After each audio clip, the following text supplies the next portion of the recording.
I'm a lecturer by profession and also a research scholar in Islam and comparative studies. May I know your name, please? I'm Nilima. I respect your great enlightenment, sir, but I have a small qualification to be made. Like, let us go back to the Bhavishya Purana, Part 3, Khand 3, Adhyay 3, and Slokas 5 to 8.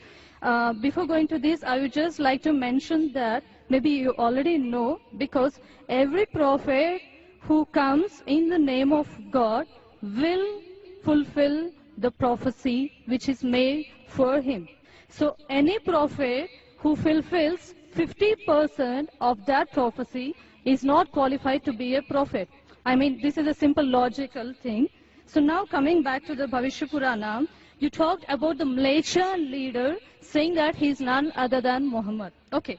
Now I accept the first half of the thing, of the sloka you said, but the second 50% which is still ignored.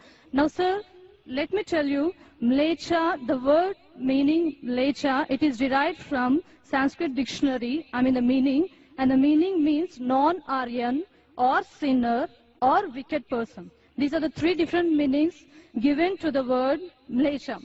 So according to this, can Muhammad be a sinner or a wicked person? The second part is, the second condition of the prophecy is that he will belong to Marusthal, and in Sanskrit, land of death. Because Maru, I mean it is derived from Sanskrit, Mru. Mru is death.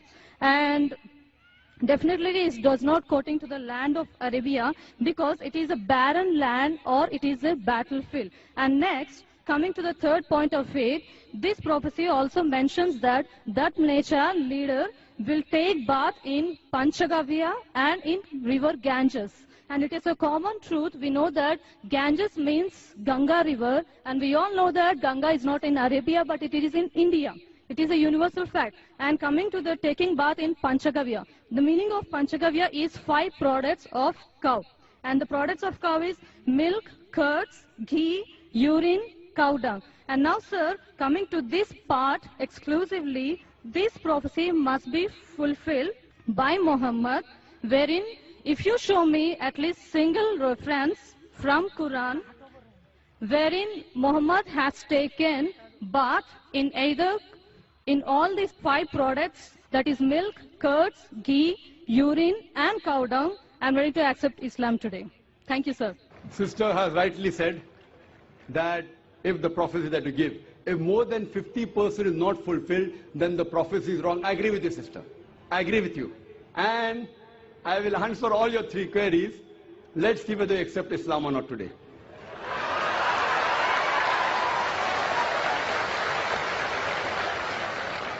That's a different thing, that you may not agree with the truth. I will speak to you. I agree with you. Mleccha, I agree with you, all your 3 definitions. Mleccha, one of the meaning is non-Aryan, meaning a foreigner. One of the meaning is sinner, one is a wicked person. That's the reason, like the Hindus, they call the Muslims as Mleccha. When they say that, they mean actually wicked and sinner. But the other meaning is also foreigner. As far as when I speak, when I quote from any scripture, while quoting and while teaching the meaning, it's not necessary that if the word has got 4 meanings, then more than 2 meanings should be correct. No. Even if one is correct, the meaning is right. For example, the Quran says that don't have pig. Today, if you open the dictionary, one of the slang meanings for pig is a cop, means a policeman. So one meaning is pig, the other meaning is a policeman. But naturally the Quran and the Bible, when the Bible says in the book of Leviticus chapter number 11 verse number 7 and 8, in the book of Deuteronomy chapter number 14 verse number 8, and the book of Isaiah chapter number 65 verse number 2 and 5, when it says don't have pig, it doesn't mean don't have a policeman. If you are a student of comparative religion, if there are 10 meanings, even if one is correct, you have to choose the right one. 2 may be correct, 3 may be correct, all 10 may be correct. But even if one is correct out of 10, it can fulfill the prophecy. So here I agree with you, sister. Mleccha does mean non-Aryan. To Indian, it will be a foreigner. And I said in my speech when I translated, a Mleccha means a foreigner. Now you want to go in the wrong way and say Mleccha means wicked here. That is a misunderstanding, sister. If you say the Bible says and the Quran says don't have a policeman, that means you're not a student of comparative religion, you are a novice. If any one of the meaning fulfill the prophecy, one more thing, if there's a doubt, there are 10 points I mentioned, all the others can't be refuted.